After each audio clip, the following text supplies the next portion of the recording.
Do you know what's the deadliest pandemic in human history? The Black Death. আপনি কি জানেন মানব ইতিহাসের সবথেকে ভয়াবহ মহামারী কোনটি? Black death. 1347 থেকে 1351 সাল। মাত্র 4 বছরে এটি গোটা পৃথিবীর 1/4 তথা 4 ভাগের 1 ভাগ মানুষের প্রাণ কেড়ে নিয়েছিল।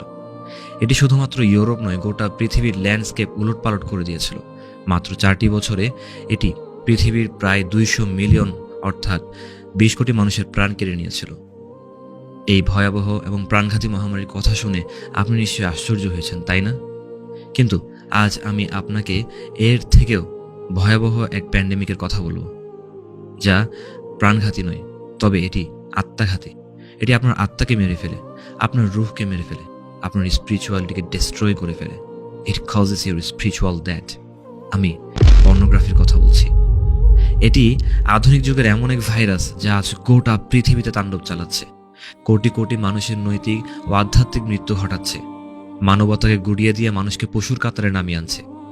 বাংলাদেশের মতো মুসলিম দেশেও আজ বিদ্যুৎ বেগে ছড়িয়ে পড়ছে এই ভয়াবহ মহামারী। গোটা ইয়াং জেনারেশনকে ভেতর থেকে কুড়ে কুড়ে খাচ্ছে এই পর্ন। আমি জানি না আমাদের প্যারেন্টস, গার্জিয়ানস এবং ওলামা মাশায়েখরা এ সম্পর্কে কতটুকু জানেন। সার্ভেগুলো আমাদের যা জানাচ্ছে তা দেখলে শিউরে উঠতে হয়। 2013 সালে পরিচালিত একটি সার্ভেতে দেখা যায় বাংলাদেশে 77% স্কুলগামী শিশু কিশোরী পর্ন এডিক্টেড। এটি আজ থেকে 10 বছর আগের সার্ভে। চিন্তা করে দেখুন বর্তমানে 2022 সালে এসে এর অবস্থা কোথায় গিয়ে দাঁড়িয়েছে। আমি কিশোর তরুণদের উদ্দেশ্যে কিছু বলতে চাই। যারা এই মুহূর্তে ভিডিওটি দেখছেন, আমি তাদের বলছি, সাবধান তরুণ ভাইয়েরা, খুব সাবধান। পর্ন হলো সেই ড্রাগ যা আপনার আত্মাকে গলা টিপে মেরে ফেলে, আপনার অন্তরের সকল সৌন্দর্যকে ঝেঁটিয়ে বিদায় করে দেয়, আপনাকে দিন থেকে দূরে সরিয়ে দেয়, আপনাকে আল্লাহর ভালোবাসা থেকে বহু দূরে সরিয়ে দেয়, আপনাকে আবর্জনার ভাগাড়ে নিক্ষেপ করে। পর্ন হলো সেই বিভৎস স্টিম রোলার যা আপনার অন্তরের কোমল মানবিক অনুভূতিগুলোকে চাকার নিচে পিষে ফেলে, আপনাকে সাক্ষাৎ এক জানোয়ারে পরিণত করে, মানুষরূপী এক পশুতে পরিণত করে। কারণ পর্ন এডিক্টেড লোকের পুরো ব্রেনটাই হাইজেক হয়ে যায়। সে নারী এবং পুরুষের ডেফিনেশন তার চোখে বদলে যায়।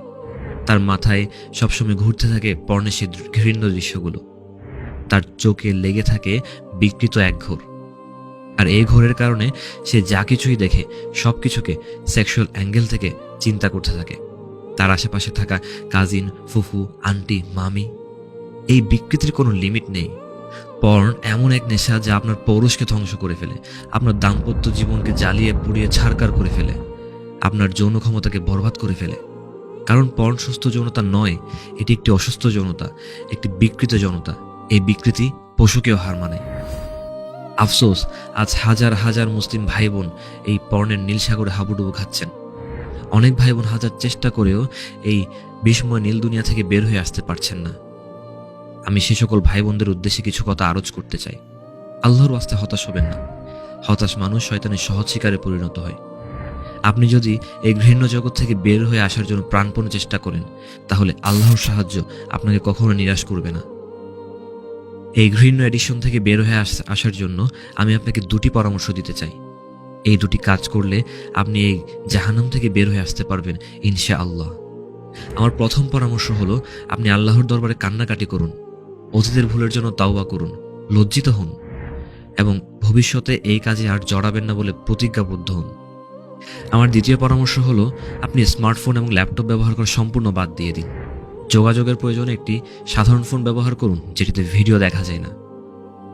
যতদিন আপনি এই এডিকশন থেকে বের হয়ে আসতে পারছেন না, ততদিন এই ডিভাইসগুলো হাতেও নেবেন না।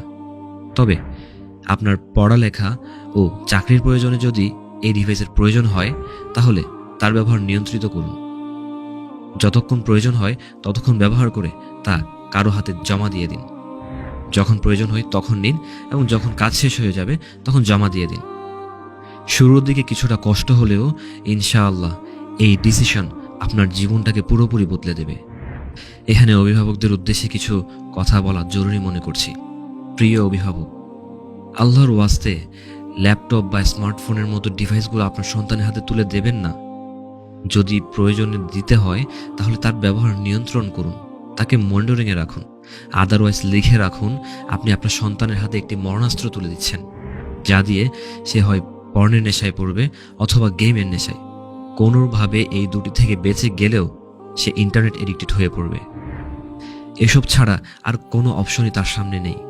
পরিশেষে বলবো, গোটা মুসলিম জেনারেশনকে পর্নের খপ্পর থেকে বাঁচাতে হলে অনেক বড় পরিসরে কাজ হওয়া দরকার। একটি সোশ্যাল রেভলিউশন দরকার, একটি সামাজিক সচেতনতার গণজোয়ার দরকার। আল্লাহ রব্বুল আলামিন গোটা মুসলিম প্রজন্মকে এই পর্নের নীল খপ্পর থেকে হেফাজত করুন। আমিন ইয়া রব্বাল আলামিন।